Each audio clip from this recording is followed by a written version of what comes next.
Okay, here's today's project. This does not want to shut good at all. It is a really flimsy box. If you look how this lid is made, see how it's real thin? We are going to try to remove this part at least, right here. We may leave this for separation, and we're not even going to try to take out the drill bit thing. This held the drill. I do not know where the drill is. It was not the right one anyway. But you can see this thing does not go together very well.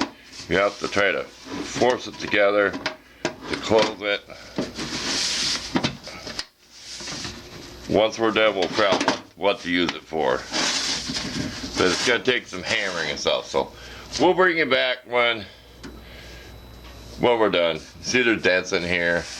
You know, I've done a lot of repetitive videos, so you know about what it's going to take. Sanding, grinding, cutting out stuff, clean it out. I might even take some gasoline to clean that greasy stuff out. So stay tuned. We'll bring you back when it's redone. I'm thinking about primering the inside for sure.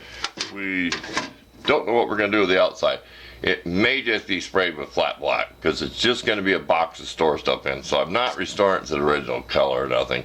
It does not have that much value. It really doesn't. There you go. Stay tuned. Okay, quick look before we paint it. We cut all this junk out of there. Didn't get my hands on the greasy stuff. We just spot primer the bare spots, like in the inside. We're going to paint this flat black. We're going to do the inside first, set it on the stove, get it to dry, then take it outside to the outside. That's just some electrical tape. It's not really perfect. We was not going to remove these latches or not drill the rivets out just for an old box. So we could always do a little touch up, or it doesn't matter. We did experiment with some white first aid tape cut real thin. I just need to get some 1/4-inch masking tape to do stuff like that. But like I said, it's primered on the inside on the bare spots. The bottom we're not too worried about. I was running out of primer. We'll think about that because it's going to get scraped up.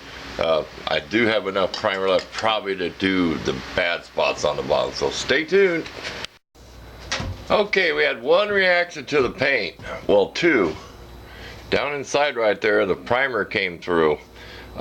I'd wiped this out with alcohol. It could have been either some alcohol left in the corner or the primer wasn't dry. And the next one was I had a fisheye on the top in one spot. Really bad along here. You might not be able to see it even in the light. But I oversprayed it again and I got a few runs in it. But when they dry, they might disappear. Not too bad around the latches. This was headed for the garbage. It came out of the garbage. I did miss a spot here I got to touch up. I was outside in the bright sun doing this with the wind blowing because I'm not painting indoors.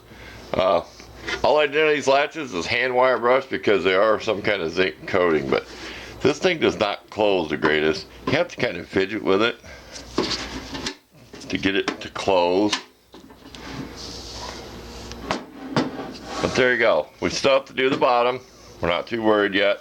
We was getting low on paint, is why I was just not going to worry about the bottom right away. But there you go. Except that little bit. When that dries, we might not see them runs. If you can see them in there. Yep, you can see them right there. I can always touch up once it dries. So I did use some 80 grit on here on the rust, made deep scratch. I used mostly 150 because I was not really worried about the finish. But there you go. It's done. Like I said, it was found in the garbage. It was headed for the garbage. I cleaned the shop up. I threw it out in the big shop. So I did save it for something and took all that stuff out of there that held the drill. So thanks for watching.